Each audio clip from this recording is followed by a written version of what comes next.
Oops. Okay. So welcome everybody to the 40th episode of the SFU Sports Analytics Virtual Seminar Series. Today we have Ryan Stolys and Kim Senecal of Iota Performance, and they're going to talk to us about making the invisible visible, the challenges of incorporating mental measures, and why they should be part of data analytics. So Ryan is the co-founder and technical lead of Iota Performance. He earned a computer engineering degree from SFU in 2023, and he was also the valedictorian, so that's quite an accomplishment. During his time at SFU, he was part of the SFU varsity golf team, and he had multiple leadership roles, including president of the Student Athlete Advisory Committee. Ryan was named to the top 25 under 25 by the Surrey Board of Trade in 2023. Kim Senecal is the other co-founder and mental performance specialist for Iota Performance. He has a master's of arts degree, in physical education with an emphasis in sports psychology, and is a certified professional coactive coach. He has worked with the SFU golf team and BC High Performance Golf Team as their mental performance coach. And furthermore, he's been helping teams, C-suite leaders, and individuals achieve high performance for more than 20 years.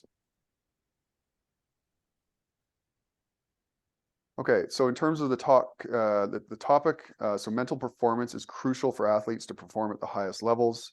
In this talk, the speakers will outline the reasons why mental measures are indispensable, emphasizing their impact on performance and their dynamic nature for each athlete. They will highlight the existing complexities of measuring mental metrics, such as the limitations of self-report data. It further discusses the approach Iota Performance is taking to enhance individual performance using self-reporting trait and state measures in order to provide meaningful recommendations that improve performance. And so with that, I will hand it over to you both, and we really look forward to your talk. Thanks for joining us. Thanks, Dave. Thanks so much.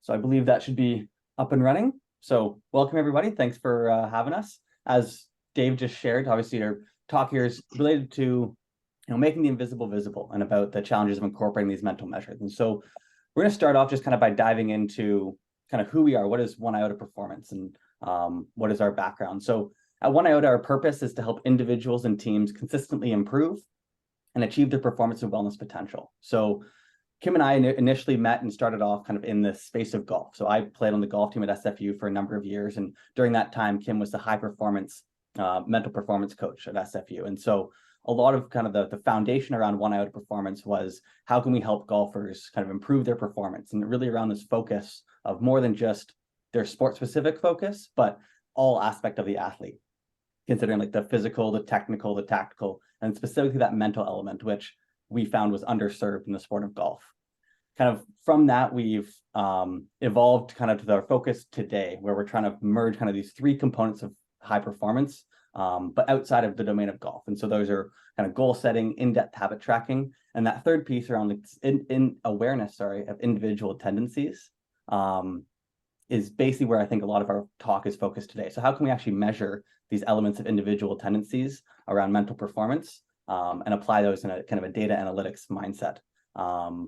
And so that's where we are today. And here's kind of who we are, but Dave kind of already gave us a brief introduction, so I'll just pass it over to Kim, can get us started. Sure thing. Thanks, Ryan. So we're going to start off here, and our real first focus is why should we pay attention to mental performance? So obviously that's the focus of this topic. We're going to talk about like what makes it so critical in a performance domain. We're going to guide you through an activity that hopefully just reinforces how much of an impact the mental element can have on how you actually perform. And then we'll kind of wrap this up in this section with a little discussion about like considering the whole athlete. So we talk about mental performance and why it matters. There's really three key things here. Mindset impacts your approach, emotions drive behavior, and your mental skills will increase your adaptability. So if we think about that from a little bigger perspective, our work with golf, I'm going to assume that most of you have done some golfing, or at least you're very familiar with the sport. So if you imagine being tied for the lead and you're standing on the 18th hole, you've got one hole to play. Two different athletes in that exact same position can have very different perspectives on it. And the mindset that they have is going to dictate how they approach it. So if we have one athlete that's worried they're going to fail, they're going to screw up, and they don't want to lose, their mindset is one of that we might consider as kind of out of control. And then you've got the other athlete, exact same situation, tied 18th hole, thinking, I've got a chance to win, I'm going for it, this is exactly where I want to be. So they have more of an in control kind of mindset. In either case, you can probably predict who's going to perform well and who's going to struggle in that particular moment. So that mindset impacts approach. I think the other thing here is like athletes need to be able to manage their emotions in critical situations so that they can actually use the skill sets they have and the knowledge that they have, and that's going to drive their behavior as well. Last thing here that we're talking about as it relates to why mental performance matters so much is athletes, they not only have to be able to prepare to perform at a high level, so they have to take on things from a proactive perspective, but they also have to be able to adapt in the moment or react to changing conditions in order to be able to perform at peak. And this looks different across sports, but there's no sport out there where things are completely closed and there's no change, whether it's an emotional state change or there's actually a change in the field of play. And so athletes have to have that ability, and that's driven by what's going on from a mental perspective. So, excuse me, and I'm fighting off a little bit of a sinusitis here, so I might pause once in a while. I just got to clear my throat. So we talk about elite athletes, the best in their sport. They not only recognize that mental performance matters, but they would also likely say it's the most important thing that differentiates themselves from their competitors. You can see we've got a list of names up there. Some of them are recent, most of them are a little bit older, but you probably recognize those names across a variety of sports. These are athletes themselves talking about the importance and the power of the mental element on performance. Ryan's got a good example here that he wants to share with us that comes from the world of golf. Yeah, and so this example is, a bit of a fun example and kind of sharing a fun story, but some of you may be familiar, if you're familiar with the sport of golf, you're familiar with the golfer named Adam Scott. So Adam Scott was former world #1 back in 2014. He won the Masters in 2013. By all definitions, he was one of the best players in the world at one point or another. And obviously, in the sport of golf, Tiger Woods is the best player of all time. And this is a kind of a 45-second snippet of an interview where Adam Scott's talking about Tiger Woods and kind of what he would do in the heat of competition. So I'll just play this here, and if you can't hear it, just let me know. Well, physically, he just did everything better than everyone. It was everything better than everyone. And that's why he was dominating. But he just had it in the head so much better than everyone. And then it got to the point where he would just play mind games on the course in majors. He would pull way too much club on a par 3 and let you know and let you see it as it was playing out. And he'd make like kind of a full swing with a 7 and flight it in there nicely and let you see it was a 7, and you were tossing up whether it's a 8 or a 9. You're like, well, it's definitely 8 then. If he's hit 7, and then you go ahead and hit the 8 and then you make all the green. I mean, this was kind of standard stuff where he was just messing with guys so much. So it's a bit of a fun example and obviously some gamesmanship on the course. But I think the thing we kind of wanted to highlight there and from that perspective is Adam Scott, who was objectively one of the best players in the world, would not only recognize that Tiger Woods was better in every physical and technical attribute that golf was, but despite that, he still recognized that what Tiger's mind was actually what put him over the top at this highest level of performance. And then Tiger recognized that as well. Despite Tiger being better in all of those physical and technical characteristics, he actually chose to take advantage of his mental advantage to actually put himself over the top in those biggest performance moments. And so that's, and we'll touch on that in just a bit here, but really that mental performance piece at the highest levels is what differentiates performance the most. Okay. So we wanted to have a little bit of a personal experience with this. We're going to engage in a little activity. It should be pretty straightforward. Got to give you a little bit of time to get set up though. We'd like for each of you, if it's possible, to either get out a sheet of paper with a pen or be able to track down your responses on a device, whether it's your phone or computer. It doesn't really much matter, but we'd like you to be able to write down your responses. This activity that we're going to engage in, we're going to give you 60 seconds to complete this activity, and it's got a couple parts to it. So the first part of this activity is going to be writing out a set of numbers. You're basically going to be counting backwards, starting at a designated number all the way down to 0. So as an example, and this is not what we're going to get you to do in the activity, these aren't the numbers you're using, but as an example, if we ask you to start at the number 20, we're going to get a count down and say multiples of 2. So you would count down from 20 to 18, 16, all the way down until you got to 0. You need to write those numbers out. That's part 1. Part 2 is while you're doing that during this 60-second interval, you're going to answer 5 simple questions that I'm going to ask you during those 60 seconds. And you have to write those answers down as well. So that's the task. 2 parts, write the numbers down and write down your response to each of these questions. Once I give the prompt, we're actually going to start. So I'm going to give everyone here just a couple more seconds to get organized if you're not already organized. And maybe Dave, you can give me the thumbs up if you feel like that's probably enough time. Yeah, I think we're good. Okay, so this is the actual task from the counting side of it. Okay, you must count down backwards in multiples of 3, starting at the number 100 and working your way down as close to 0 as you can get. We are going to start now. So, what color is my shirt? What is my co-presenter's first name?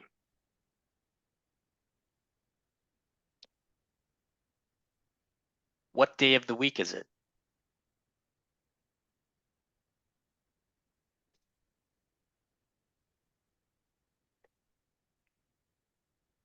Who is the current president of the United States?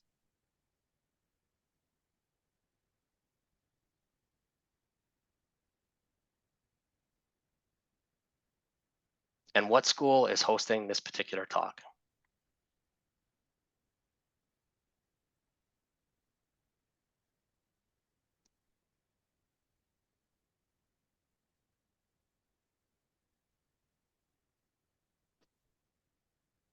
All right, and that's time up.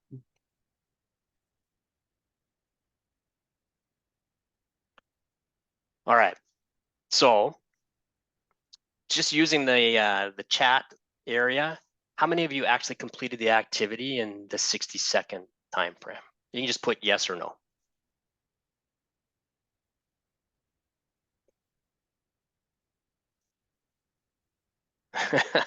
Okay, Dave, appreciate the honesty.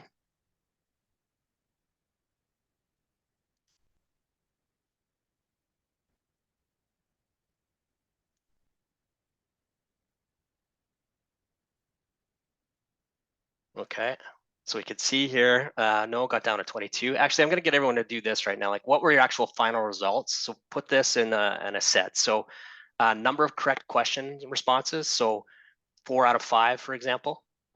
And then what number you got down to. And just to clarify, what color is my shirt? Black. Co-presenter's first name, Ryan. Day of the week, Friday. Thank God it's Friday. Who's the president of the United States? Joe Biden. Biden will work. What school is hosting this talk? SFU.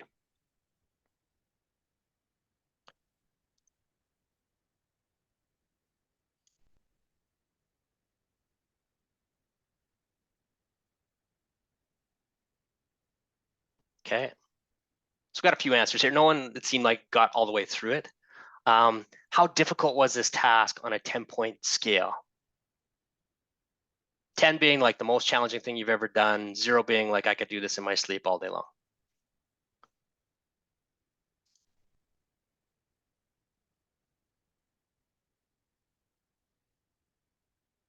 Two.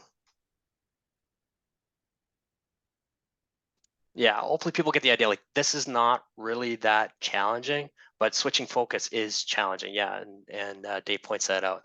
How difficult is each component? I'm guessing it's going to be less than a 2. No one's going to come in here and say like that was a challenging task. Those 5 questions are super simple. Maybe you lost sight of what day it is of the week. Okay, not a big deal. The counting backwards could throw you off, but in 60 seconds, if that was the only task you were doing, you'd have 0 problems accomplishing that task. So what's the thing that we're actually trying to demonstrate here?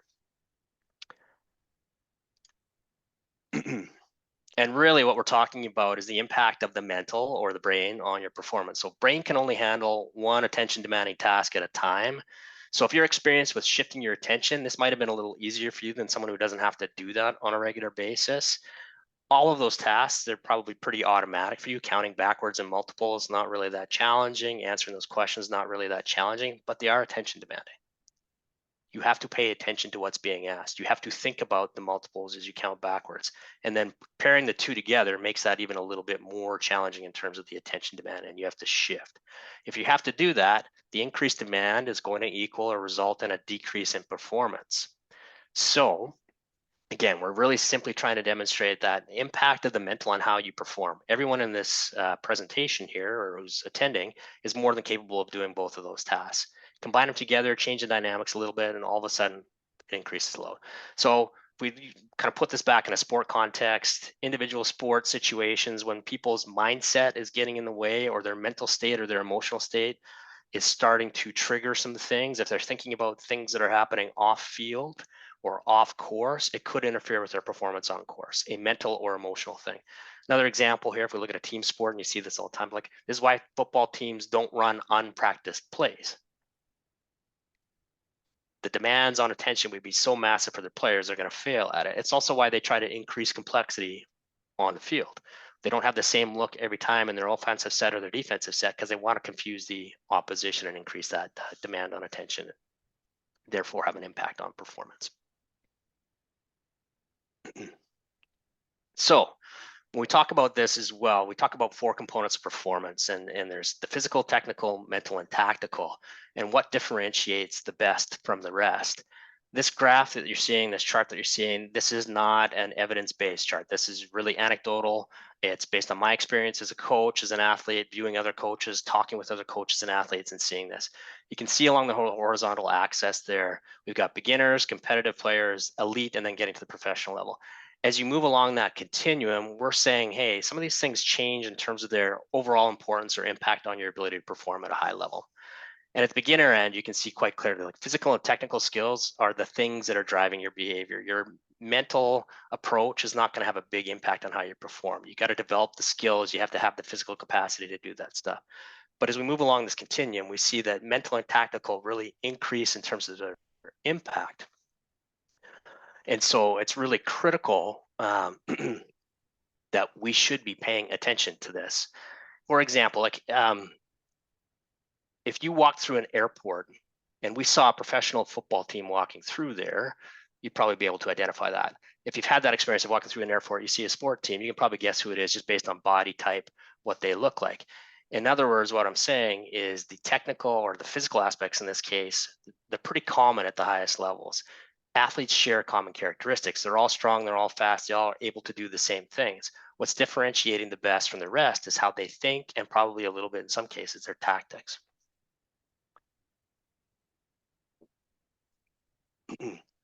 So I just use a couple other examples really quickly. Like if you think about Tom Brady or Wayne Gretzky, I don't think any of us would say they're physical specimens in their sport. Technically, were they strong? Absolutely. But the thing that really separated both of those people would be their mental abilities.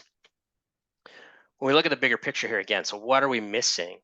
When we talk about what we're missing, there's countless examples of these can't miss prospects that had the physical, technical gifts that should have allowed them to really be successful at those highest levels. Aside from injury in some cases, the greatest barrier to their success would have been their ability to either manage the mental or the emotional aspects of being a high level athlete, whether that's on the field or off the field. So we just got a couple of examples there. I'm sure most people are familiar with Billy Beane, the Moneyball story, but you know, in his case, and I don't know this firsthand, obviously not having dealt with him, but by all accounts, it sounds like it was a lot of emotional management, the inability to kind of handle the emotions related to playing and the expectations of playing at that level. With Nail Yakupov, again, third-hand knowledge. So, but the idea there is like unwilling to work on weakness. I'm guessing that each of you can probably identify and think of athletes within the sports that you follow or participate in where it's like, yeah, there's a lot of can't miss prospects. They looked like they had the physical, technical gifts to be able to perform at that level, but they didn't. In a lot of cases, we're saying, hey, it's that mental aspect. And because this is having such an impact on their performance, we should really be paying attention to this. Yeah, I'll add in as well a kind of a more recent example, or not that Yakupov's that old, but a recent example kind of in the sport of hockey. Those of you following hockey, you'll be familiar with the name Connor Bedard and how he has been touted as kind of the next generational player to kind of come up through the ranks. And this is his rookie season this year. And there is not much of a doubt about whether or not Connor Bedard is good enough to be the next generational player or is good enough to be a star in the NHL. Really, the doubts about whether or not he's going to perform is whether or not he's going to transition to the NHL. And that is solely or almost exclusively related to whether or not he can manage the pressure being in the NHL, the expectations that are being placed on him. And he seems to have recognized this. And it just in some recent interviews that he's done kind of through the start of the year, he's the mindset or the perspective that he's taking in this particular situation is, I'm lucky to be in this situation. There's lots of people who would want to be in the situation that I'm in. And sure, it's a lot of pressure, but I'm happy to even just have this opportunity. And, that's a mindset that he's taken. It's one that you can imagine be fairly successful, but it's one that if he'd chosen a lot of internal pressure and self-doubt about whether or not he's living up to these external expectations, there's a good chance it might not lead to performance. And who knows what's actually inside of his mind. But time will tell whether or not he can actually perform and become this next generational player everyone's saying he will be. So hopefully here we're starting to make the case for why that mental element of performance really matters so much and why we should be paying attention to it. So we're going to share what we're actually trying to do as it relates to measuring the mental aspect of performance. So we've created something that we call the Perform Score. There's a ton of things that we could be tracking in terms of the mental emotional side of it.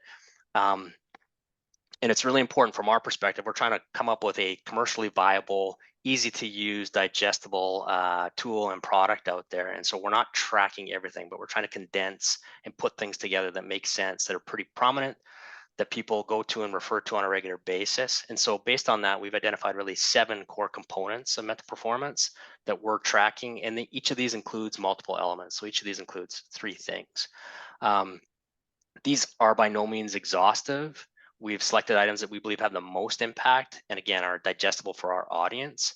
And part of the reason here is we have to be able to assess and provide feedback in a very succinct, powerful way, but with an audience that doesn't have a ton of time nor necessarily opportunity to utilize other tools and resources to get some of these answers. So you can see up there, we've got a sample question that we use. We have a golf kind of post-round survey that we use that has a number of questions. And this would just give you an example of a very simple Likert scale type question that we're using. So this question measures confidence, but also helps determine how important confidence might be when someone is at their best versus when someone is at, or what someone is like when they're at their worst. And we'll talk a little bit more about that here in a minute. Excuse me for 1 second. So we talk about the Perform Score. This is what we're looking at. And I'm not going to go into great detail on this. You can kind of eyeball these and you can see we've got categories. Some of these terms and concepts I'm sure you'll have heard before or dealt with yourself. But I'll walk through it kind of quickly from a golf perspective. So if we're dealing with a golf athlete, like preparation, one of the things we might measure there is how effectively they're using routines, both pre-shot and post-shot routines. From an energy level, every athlete has a different kind of activation level that gets them into their ideal performance state. Generally speaking, golfers need to be a little bit lower, but we're going to look at like when they're at their best, what's that activation level look like versus maybe when they're at their worst. From a rehearsal perspective, you can think about these as those kind of internal mental skills that we often think about when we think about sports psychology or mental skills. So what kind of self-talk or imagery they create, or how do they go about creating feeling states? As a golfer, how you're talking to yourself on course. Are you talking positively? Are you focused in the present, or are you maybe focused a little bit in the future?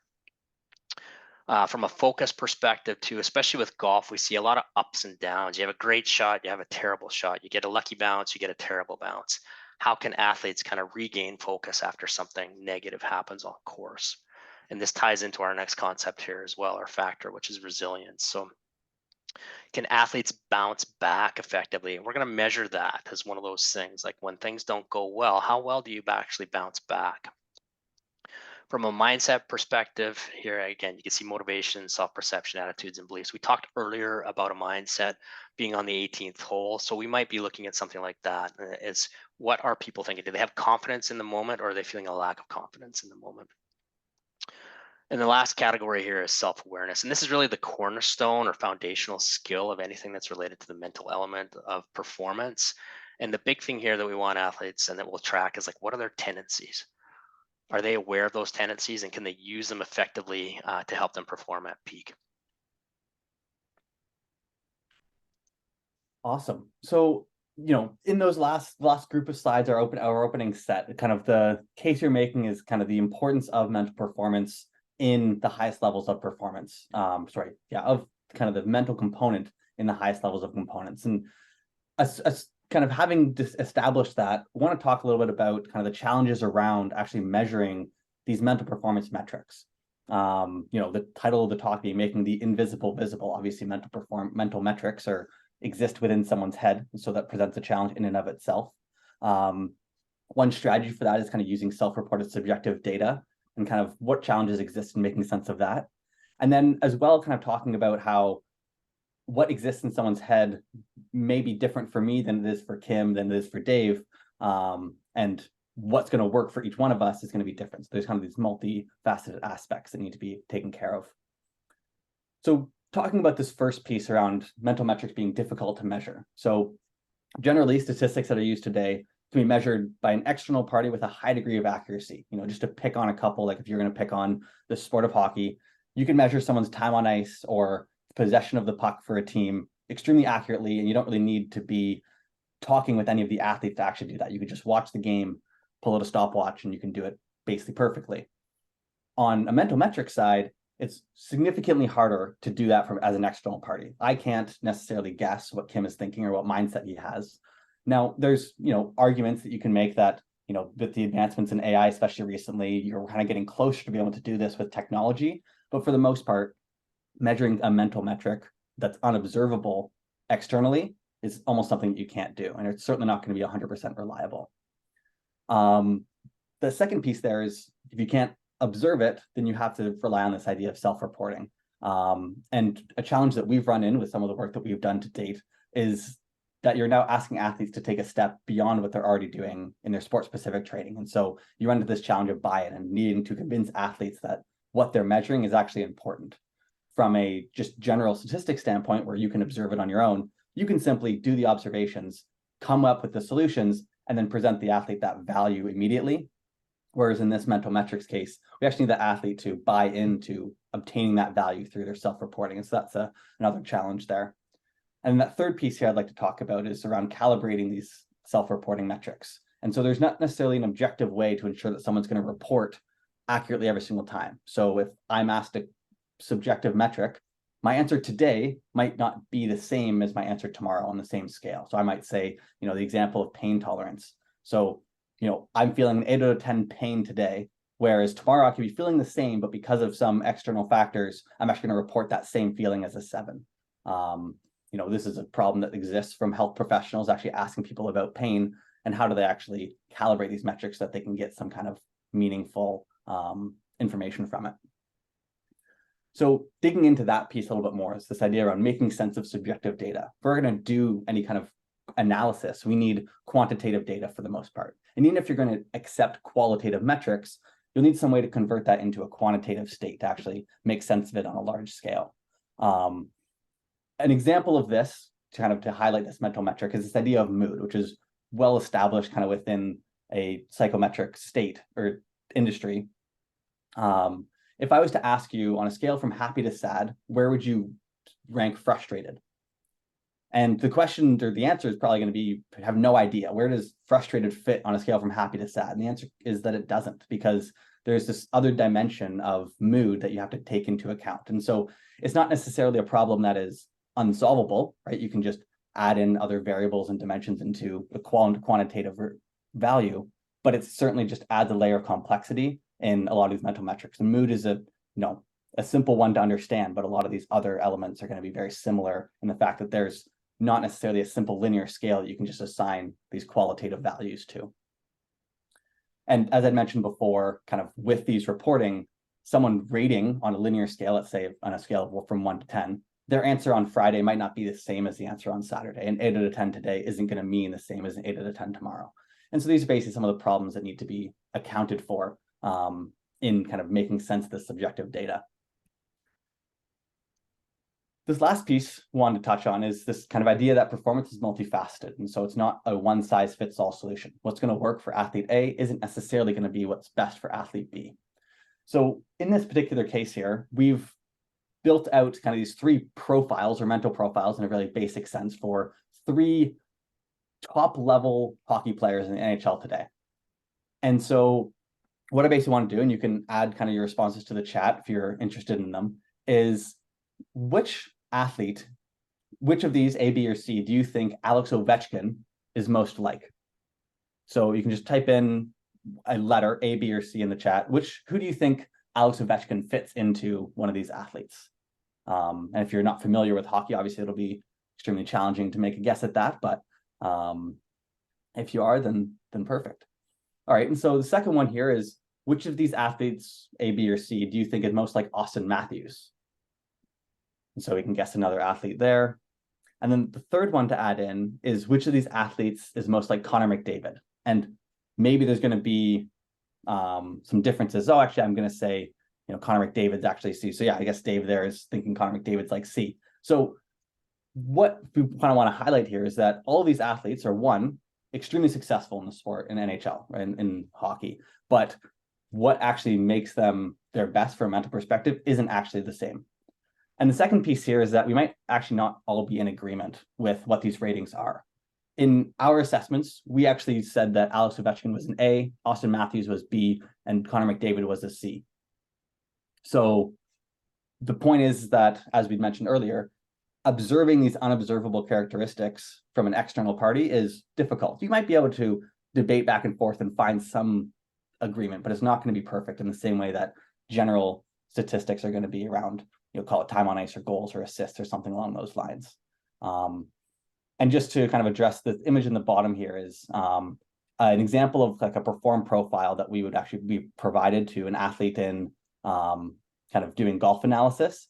And the key here is that in each of these categories, we can see that when they're at their best, they're pretty universal, kind of their rankings around each of these three categories are pretty similar. But when they're at their worst, there's a bit of variance between these sections. And it's difficult to see there, but the worst section, which is the lowest, is focus.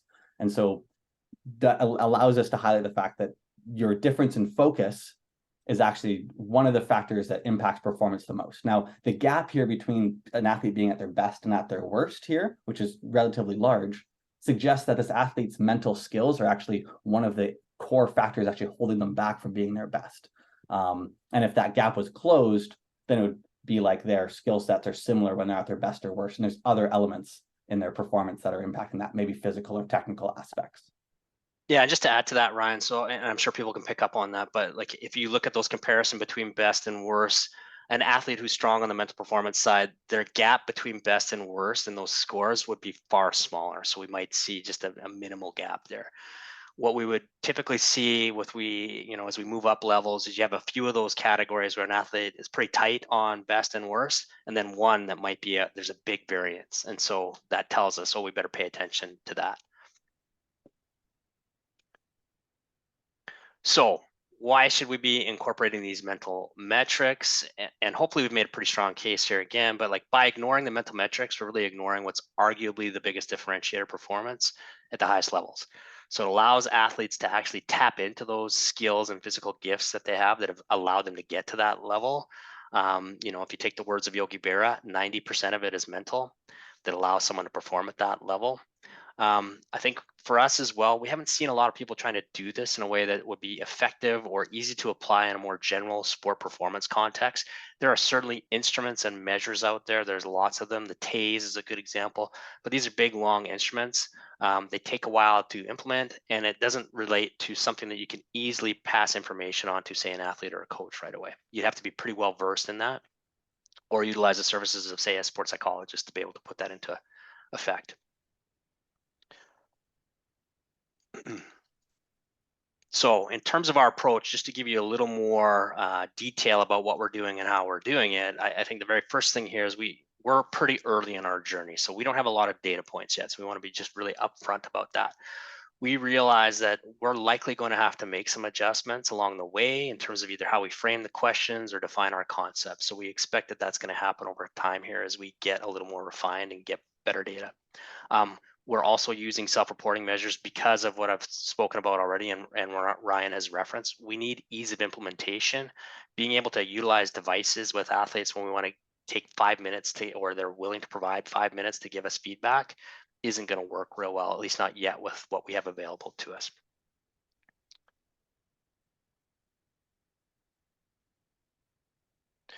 So ultimately, our goal objective here is to really understand what's going on. So stats tell us the who or the what. One Iota, we're hoping where we're going is it can give us a little more detail and go into the why. So who goes up to bat? Well, the stats can tell us that. We want to know, like, why is it that that athlete has those particular stats? What is it about the way that athlete thinks, handles emotion that's allowing them to do that in those particular moments? So we're looking at a couple of things here. We're looking at kind of fixed mental traits that allow them to get to that highest level. And then we're looking at states. So that temporary moment that allows them to perform when it matters most.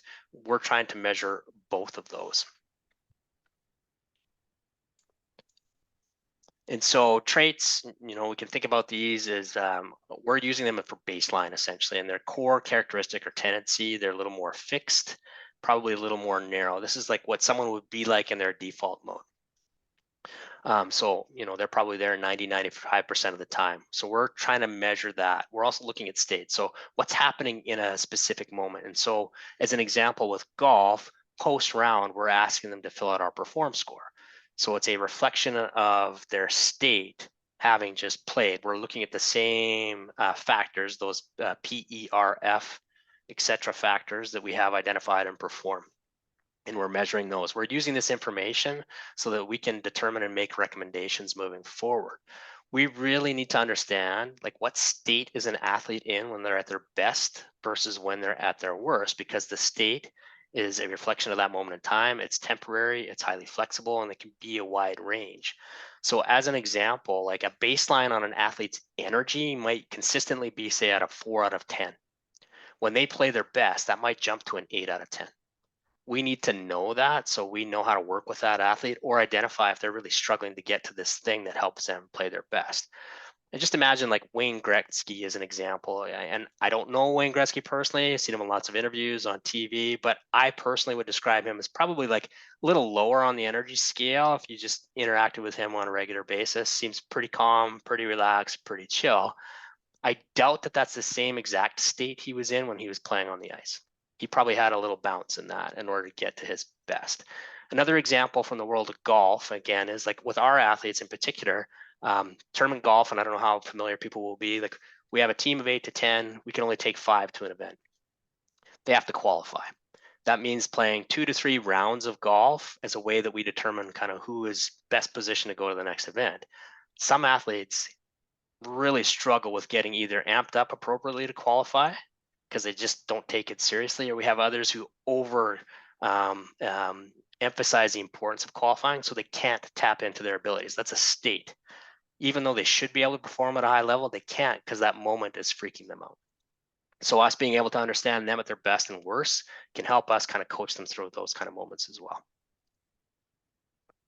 And this last piece around kind of our approach is we are taking the approach of using these kind of subjective self-reporting metrics. And there's a couple of reasons for that. One of them being another approach to try to measure some mental metrics could be to develop hardware that actually measures, and a kind of rough example of that could be something that's measuring brainwaves. You put some kind of device on your head, you can measure brainwaves and use those brainwaves to detect various emotions or mental states. And then that could help dictate whether or not an athlete's performing at their best or not.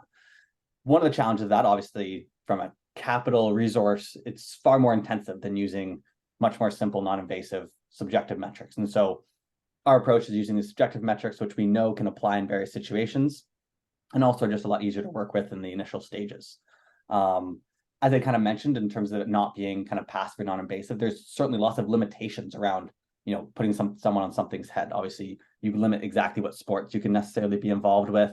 And you also limit when you can actually do this. So there's going to be competitive limitations about what type of technology you can put onto an athlete. And those have fall down. Like, and now we have mics on players in the NHL or in other sports, which, you know, certainly would not have been something that we've done previously. But in some sports, there are still limitations with what you can put on in a competitive environment. Using a subjective or self-reporting metric, there's going to be no limitations. It's just something that you can do after the fact or even in competition, but it's unlikely to be the solution that we tackle. And it's going to be available at all levels of sport. It's not necessarily going to be a huge capital intensive investment on the team or athlete's perspective to actually get access to this self-reported subjective metric, because it's entirely based on their reflection. And to kind of summarize our goal and kind of where we're headed next, our goal is to actually assess an individual's states or traits and then use that information to provide them meaningful recommendations that are actually going to improve their performance. And so what are we doing kind of in the next steps to actually accomplish that? So we're currently building a platform that helps an athlete across domains in order to understand their individual tendencies, define goals, and build these lasting habits. And we kind of touched on that kind of in our first slide of this presentation. And, you know, a shameless plug here, if you're at all interested in actually like seeing what this product's about, we actually have a private beta available for kind of our in development product that you're able to sign up for on our website. And continuing for that, this other piece that we're after is these recommendations. And so for an individual, as well as for like teams and coaches that are actually working with these individuals on their team, how can we provide them recommendations that'll help them work with their athletes and then also help the athletes actually be at their best individually? This third piece here is actually integrating with existing hardware sources. So we mentioned that we're using these subjective self-reporting pieces, but it doesn't mean that there isn't a place for existing hardware solutions. Most people have some kind of wearable device on them now, and there's tons of valuable data that comes from that. We are not opposed in actually looking into ways that we can actually integrate with those data sources. But obviously those data sources tend to be more physical characteristics of an individual, not necessarily kind of mental metric states. But they certainly are correlated, and we will try to make use of them best we can. And then that last piece there is actually assessing our measurement techniques and whether or not we're able to do so in how accurate those techniques are. So the work we've done so far have been more anecdotal, and we've kind of hypothesized some things, but haven't necessarily formally assessed the validity of these assessments and whether or not that our approach is accurate. And that's kind of our fourth step in that we're sharing here today. And with that, that wraps up our presentation. Appreciate you guys kind of taking the time to listen today and participate. And we're happy to kind of dive into some questions as they are. Awesome. Thanks very much, guys. Okay, so I will open it up to floor for questions. Maybe I'll get started, and for those of you who want to ask questions, just unmute and ask. Yeah, so like the area of mental performance, you know, I coach team sports, and so the mental performance aspect is very important. You can see it. So I've got a few questions about that. Like, so first of all, in terms of compliance and buy-in, like how do you encourage that? So you mentioned it, like showing the value to the athletes, but you know, can you give some specific strategies or examples where you've been able to enhance compliance? And I just want to clarify, Dave, like when you say that, like athletes actually being willing to use the tool and kind of take the time to fill out the instrument and that kind of idea. Yeah, that's an ongoing struggle, honestly. Like the higher the level, the more invested they are personally. So the tendency is I'm going to do it. And but at those kind of the I'll call them the emerging rank, so that like junior to college rank especially, this is going to be a challenge point. And oftentimes like coaches have to dictate that, and you have to make it as easy as possible. So part of what we're trying to do is figure out like how do we reduce friction points. And that's what like we didn't show you the whole survey, but the survey itself is very short. It's going to take less than 5 minutes for an athlete to fill out.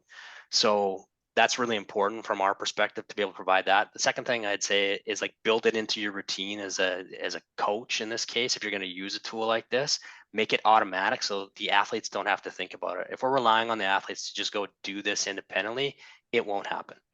flat out. And we've definitely experienced that at the SFU golf level with other instruments that we've tried to implement, right? So you have to take a little bit of I don't want to say a strong arm approach, but you got to be pretty direct with, this is what we're going to do, this is how we're going to do it. And to add on to that as well, and you kind of alluded to it, Dave, is, from the athlete's perspective, obviously that dictated approach is going to work early on, especially when they don't necessarily understand why they need to do what they're doing. But the other important piece is that the value that they get out of that input is actually worthwhile. And as much as that dictated approach might work for some amount of time, if the athletes eventually are just like, I'm just doing this and it's just a waste of my time, why, like, what am I getting out of this? It's important that they actually get something from it, in the same way that just tracking non-mental related stats provides some value. The same thing has to happen. Yeah, and just to build on that really quickly, like, so from our perspective within One Iota, one of the things that we're focused on is, like, how do we make sure the reports, the results you get are actually powerful and meaningful, and you can do something with them without having to engage with someone. We're not there yet. Like, just flat out, we're not there yet. We're a little ways away from that. The second thing, sorry to interrupt, but you're talking like a software platform that, your data goes in and then there's additional analytics that comes back to the. That's right. To the user. Yeah, and in a digestible form, right? What, like here's the link, like, oh, we've identified this, you should be working on this. Here's the 3 links that you need to, they're 5-minute videos or whatever it is. It just makes it very easy and step by step for an athlete. The other thing here, I think, is, like, as a coach, and Ryan's talking about this, if you're going to use a tool like this as a coach, make sure you're making the metrics meaningful for your athletes. Actually talk about them. You're tracking a lot of stuff. We found this with golf. We're tracking a lot of things, and you don't need to pay attention to all of it, but you do need to pay attention to some of it, and you should have those conversations. The athletes, in most cases, they don't think the same way as, say, a coach. No. They don't understand how to kind of go through and actually use that information and do something valuable with it. Yeah. So kind of related to the compliance question, like, how much, obviously, usually it's thought of the more data, the better, but what do you think is, like, sort of the minimum data that you would need? And, is less frequent data collection, can you still get 80% of the way there? And do you have an idea as to what the data collection frequency ought to be at a minimum, I guess? Good question. I think we don't necessarily have a good, I think from a compliance standpoint, there are certainly kind of guesses at that. From an actual, from a validity standpoint, right? Like, how accurate is recommendations or the analysis going to be? There's kind of another piece to that as well. I think from a compliance standpoint, that's kind of where we started.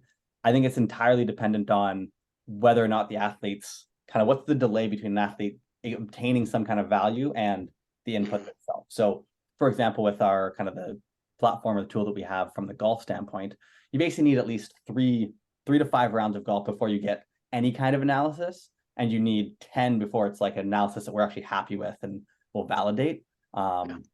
So that's something that we just attach onto the back of every single round. But if there is kind of other areas where we're also doing some kind of that measurement, it's the frequency is just going to depend on, I think, how long it will take for someone to obtain some value. And if that distance is too long, then you're probably never actually going to get someone to buy in long term.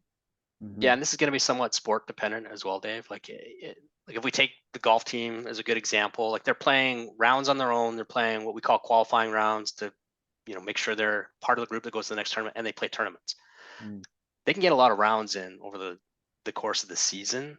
Them tracking their own individual rounds, not every athlete wants to do that. So as a coaching staff, it might be like, we're getting you to do the perform score survey after each qualifying round, because we know there's going to be a minimum of, say, 10 per term, maybe a little more than that, plus whatever their tournament number of rounds are. And with that, from our perspective, we're going to get enough data points. I see. So this isn't like a daily tracking. This is more like you're trying to track them in competition more so. Is that correct? Competition-like settings is kind of where we're at right now. Now, could we move to something where this might become a little more daily? Maybe, probably not with our perform score, but there are other things that we're looking at. So as an example, like burnout measurements, readiness to train measurements, those might be things that we're looking at on a more regular, consistent, like, you're going to do this every day. It's going to take you 10 seconds, click these buttons, and we get a sense of it.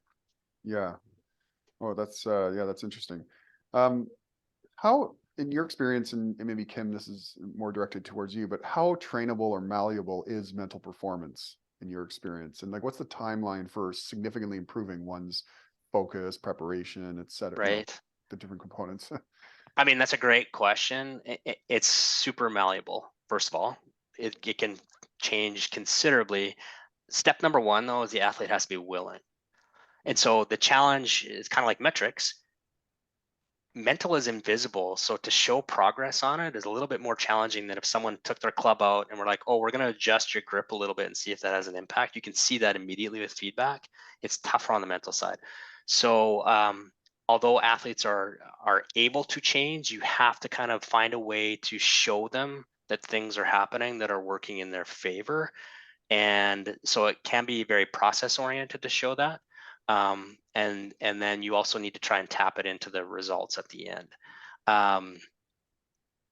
The time frame, there's a huge range here. So for some athletes, you can see 1 5-minute conversation and they are completely different. And other athletes, you could work with them for years and there's very minimal change. And so, anyone who's in that space probably understands that. Like there can be a pretty wide range of what can happen. The openness and willingness makes a big impact.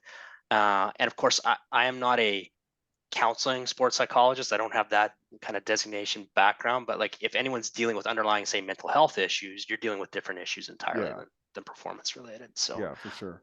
I don't know if that kind of gives you a real answer to what you're asking. There's no nice, easy response. Well, on that. yeah, I mean, when you ask a question like that, you're probably going to get like, it depends. And, but that's still interesting to hear, for example, that, obviously that athletes who are more open-minded and receptive are going to, tend to be more malleable. It's just the fact that you said super malleable. Like, I don't actually know. I mean, like I said, I'm not I've done some psychology of sport coursework related to coaching, and it's something I work with my athletes, probably not to the extent that I would like, of course, but just because of time and they're younger, so it's like some of the techniques here, like maybe this isn't quite for you, but I just like if we could shift our mindset a little bit, like you could see how we'd be more successful.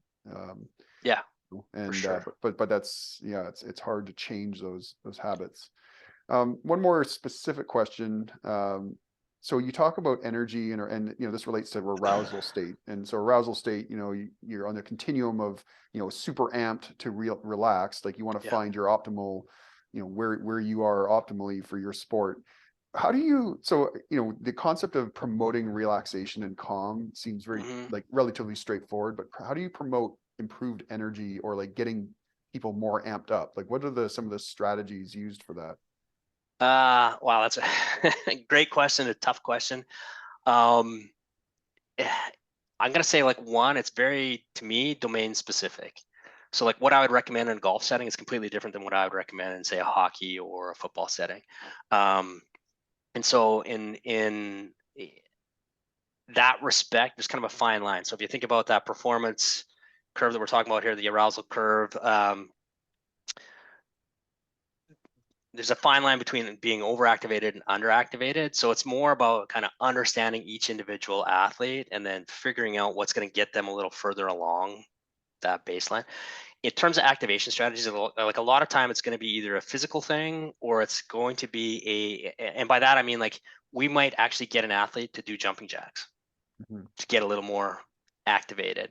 Other times it will be connecting it with imagery. So simple things like steam engine. Like I picture myself as a steam engine. I'm not going to give up. I'm not going to give up. I'm not going to give up.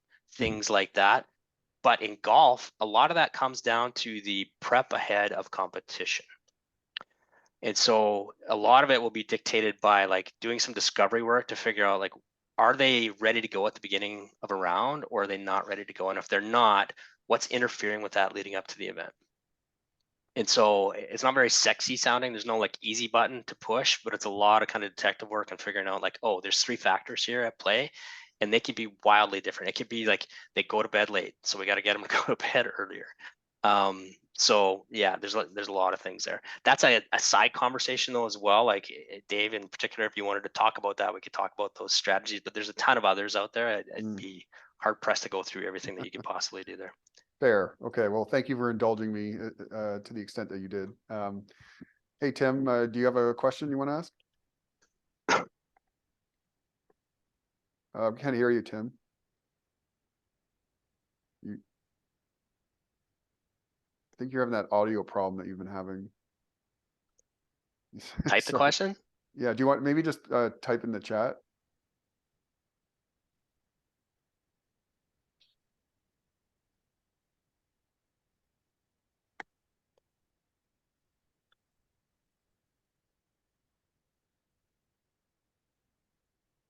Tim's one of our statistics professors, and yeah. Mm.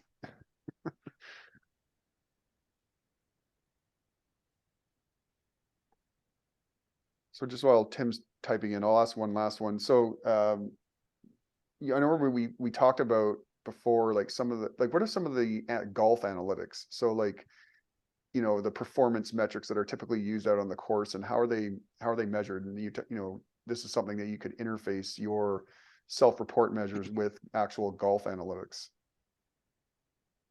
Yeah, so when you say like statistics within the sport of golf, you generally just measuring everything around where the ball is going, right? And you can measure kind of what you did to get it there. So what club did you hit off of each tee? How far did the ball go? What was the lie? You can get really detailed and talk about the conditions that you're actually playing in as well. And that's essentially where those pieces are. And so that data generally to date has been tracked manually at every level except for the highest level. So like the guys you see on TV, even, the level directly below them. So the Corn Ferry Tour, as they're called, is not even tracked automatically with statistics. So everything's basically done manually. And so by that extent, essentially is kind of interfacing our information. That is basically when an athlete's actually tracking those statistics themselves, can we add in just the ability to add in kind of these mental metrics piece at the same time. And we've explored that in various ways, kind of from this idea around identifying kind of notable events throughout a round and using those to kind of supplement an analysis. But then also in that time when they're doing the manual entry, that's when we also fit in our post-round kind of mental analysis piece as well. Okay, great, thanks. So Tim's question is, he said, I really like the talk today and I buy into almost everything. As a statistician, I think the big problem with this area of research is reliable data. And certainly I think we all recognize that. But here's this question. Do you see this having more success in individual sports such as golf than team sports? Yeah, I mean, yes, we acknowledge that as well, that is our big issue, is how do we make sure that our data is reliable. As far as the success rates, generally speaking, I think you're onto something here. Like we have far more control in an individual sport. There's less dynamics that we have to consider. So it makes it a lot easier for us to implement this and kind of reliably lean into the data points. We know we want to move into the team sport side of things. We haven't really started to do that yet. So it will be more complex. We expect that. We've got a lot more learning to do before we can comfortably kind of make those jumps. Do I think in my gut that it's possible to do that? Yes. Is it going to be clean and easy? There's no way. So. Right on. Okay. Yeah, so I think that's all the questions we have. I just want to thank you both very much for your time and insight on this. So this is I think you're the first mental performance talk we've had in this series. So it would be certainly great to get more. And I think it's it's a dimension of performance that has received very little attention in the analytics community. Perhaps because of the data source issue, but a platform like yours can obviously help with adjusting that. So yeah, I wish you the very best with your company and efforts, and certainly keep us posted on how things go. Fantastic. Thank you very much. Yes, thank you so much. And I think we would also encourage you, like if anyone has any suggestions, ideas, avenues they think we should be spending more attention on, we're very open to that. And I didn't share this at the beginning, like my master's degree is from 1998. It's been a while. So the academic element, it's a little on the slack side, right? So we certainly know there's things that we should be paying attention to out there. And so if you have suggestions, we'd be happy to hear that.